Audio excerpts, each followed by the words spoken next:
بسم اللہ الرحمن الرحیم اللہم صل علی محمد وعلی آل محمد کما صلیت علی ابراہیم وعلی آل ابراہیم انکا حمید مجید اللہم بارک علی محمد وعلی آل محمد کما بارکت علی ابراہیم وعلی آل ابراہیم انکا حمید مجید۔ بسم اللہ الرحمن الرحیم۔ السلام علیکم ورحمۃ اللہ وبرکاتہ۔ کرد ایک قبیلے کا نام ہے۔ اس میں ایک مشہور ڈاکو رہتا تھا۔ وہ اپنا واقعہ خود بیان کرتا ہے، جس کو مولانا ذکریہ فضائل و صدقات میں تحریر فرماتے ہیں۔ میں اپنے ساتھیوں کے ساتھ ڈاکہ مارنے جا رہا تھا۔ راستے میں ہم ایک جگہ بیٹھے تھے۔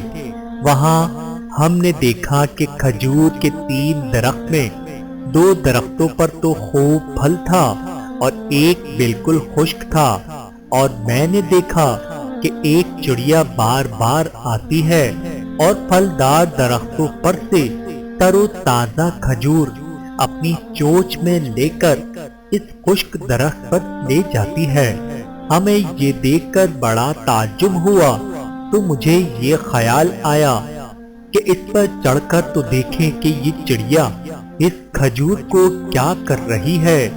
چنانچہ میں نے اس خشک درخت کی چوٹی پر جا کر دیکھا، وہاں ایک اندھا سانپ منہ کھولے پڑا ہے، اور یہ چڑیا وہ تر و تازہ کھجور اس کے منہ میں ڈال دیتی ہے۔ مجھے یہ دیکھ کر اس قدر حیرت ہوئی کہ میں رونے لگا۔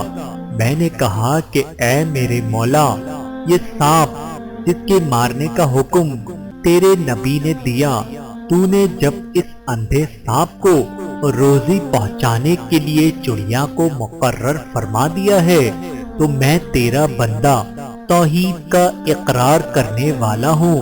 تو نے مجھے لوگوں کے لوٹنے پر لگا دیا۔ یہ بات کہنی تھی کہ میرے دل میں اللہ نے یہ بات ڈال دی کہ میرے لیے توبہ کا دروازہ کھلا ہوا، تو خود جب چاہے جس وقت چاہے آ سکتا ہے۔ وہ ڈاکو کہتا ہے کہ میں نے اسی وقت اپنی تلوار توڑ ڈالی جو لوگوں کو لوٹنے میں کام دیتی تھی، اور اپنے سر پر خاک ڈالتا ہوا درگزر چلانے لگا، اور غیب سے آواز آئی کہ ہم نے درگزر کیا۔ میں اپنے ساتھیوں کے پاس گیا تو وہ کہنے لگے کہ تجھے کیا ہو گیا ہے، یہ کیا حال بنا رکھا ہے تو نے اپنا؟ میں نے کہا میں مجبور تھا، اب میں نے صلح کر لی۔ یہ کہہ کر میں نے ان کو سارا قصہ سنایا۔ وہ کہنے لگے ہم بھی اللہ سے صلح کرتے ہیں۔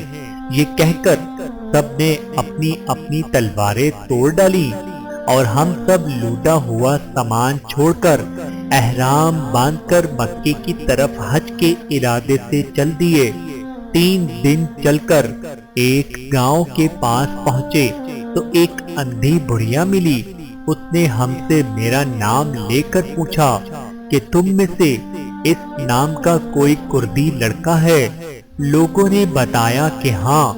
اس عورت نے کچھ کپڑے نکالے اور یہ کہا کہ 3 دن ہو گئے ہیں، میرا لڑکا مر گیا ہے، اس نے یہ کپڑے چھوڑے ہیں۔ میں 3 دن سے روزانہ حضور اکرم صلی اللہ علیہ وآلہ وسلم کو خواب میں دیکھ رہی ہوں۔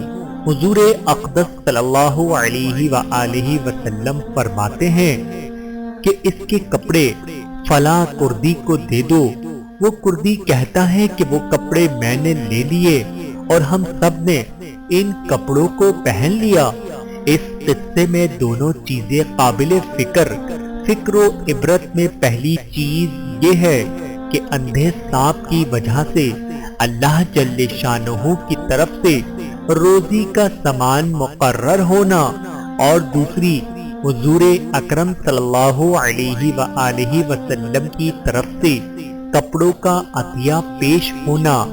ویسے تو اللہ تعالی ہر مسلم و غیر مسلم کی بھی مدد کرتا ہے، لیکن بھٹکے ہوئے انسان کی جب اللہ تعالی مدد کرنا چاہے تو اس کے لیے اسباب پیدا کرنا کیا مشکل ہے۔ سارے اسباب اور غنا اور فقر کے وہی پیدا کرتا ہے، اور سچی توبہ کی وجہ سے حضور کی طرف سے کپڑوں کا اعزاز خود ایک قابل فخر چیز ہے۔ میرے محترم عزیزو، اللہ پاک ہمیں اس واقعے سے سبق حاصل کر کے نیک اعمال کرنے کی توفیق عطا فرمائے۔ آمین ثم آمین۔